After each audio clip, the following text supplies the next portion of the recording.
about the evolution of aging services in the United States, I mean, you have to go back to 1965, which was a year where Medicare was passed, Medicaid was passed. But before those two programs were passed, the Older Americans Act was passed. And those programs came out of the war on poverty. In 1965, 30% of older adults lived in poverty. It was only in the late 50s that the first studies of aging began. It was with the Baltimore Longitudinal Project in 1958. I think Pima Council on Aging started maybe less than 10 years after that. So they were right at the beginning. And of course, at that point we knew nothing about aging really. The council was really created before area agencies on aging were created. They were one of the pilot sites for the creation of the Aging Network as it stands now. Activist Marian Lupu has always believed that this public health issue demands public action.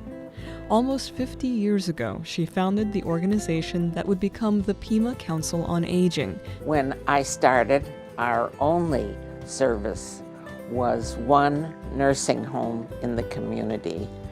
Most of the social agencies did not serve the elderly. My first intersection was through Marian Lupu. I was on the Board of Supervisors, and when we were considering our budget, she would come each year and ask for funds to be allocated in our budget for PCOA. She was very persuasive. It was just a very small group of people, and we worked out of the library, as I recall. I was on the Federal Council on Aging, meeting with congressmen. One of the things we worked very hard for was to keep the Older Americans Act alive and have Congress enact it every year. It was a constant fight. Members of the Board of Supervisors or the City Council or the state legislature hated to hear Marian was coming to a meeting because she never traveled alone. There were a cadre of older adults who really gained the passion that she had, and she would turn out to meeting after meeting. Innovative sort of things started to happen in looking at ways to be more dignified and more humane in approaching issues of the elderly, recognizing caregiver issues. Pima Council on Aging had been a leader in some of those kinds of efforts. Pima Council on Aging was designated locally for Pima County as the area agency on aging. Really built the stature of that organization and made it more visible to the community. One of the really important findings and somewhat surprising findings over the last 5 years has been the importance of social interaction for maintaining cognitive health and brain health as we get older.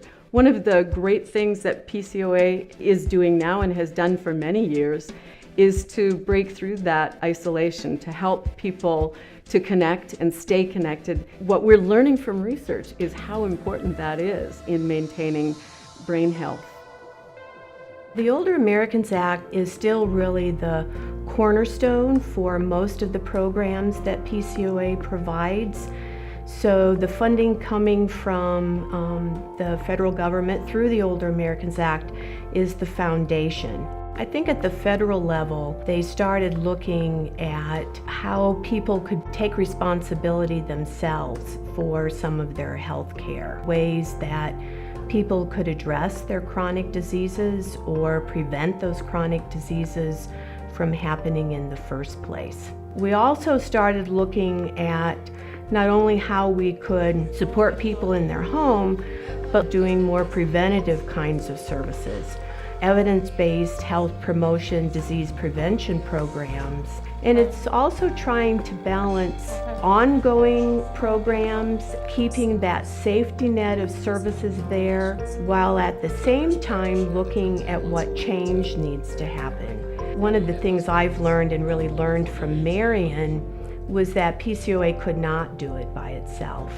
And so we needed to draw in partners. It would be difficult to talk about the relationship between Catholic Community Services and PCOA without mentioning two great leaders who got together many, many years ago, probably the 50 years ago, and that would be obviously Marian Lupu and Jack Cotter. There are two ways we provide nutritious meals to older adults in Pima County. And one way is through what's called congregate meals.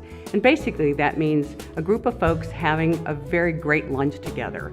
The folks who aren't able to attend or participate in group meal programs, congregate meals, are folks who need a nutritious meal provided to their home on a regular basis.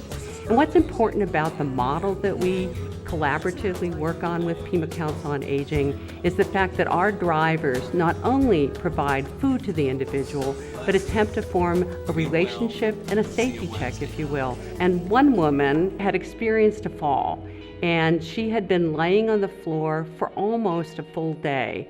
And the next day, when our driver came to the door, knocked on the door, and called out to the individual, there was no answer. He immediately knew something was wrong, and he called the first responders. He knocked on the door was open, so he was able to enter, and the woman, when he roused her, looked up and said, "I wasn't worried. I knew you would come. I knew you would help me." The services that PCOA offered to the elderly were essential for them to live a life they would like to live and to educate the people in our community about the needs of the elderly. And I think that would not have happened if it had not been for PCOA. When I think of the Pima Council on Aging, I think of innovation. I think of an excellent agency that's really serving the older adults and caregivers in this community and doing it in an excellent way. I think if we want to change the world of aging, the one thing that everybody in this community and everybody in every community needs to do is to advocate. Advocate for aging. Because these changes aren't going to happen on their own. If you really want to create a society that values and supports people as they age, you need to have your voice heard.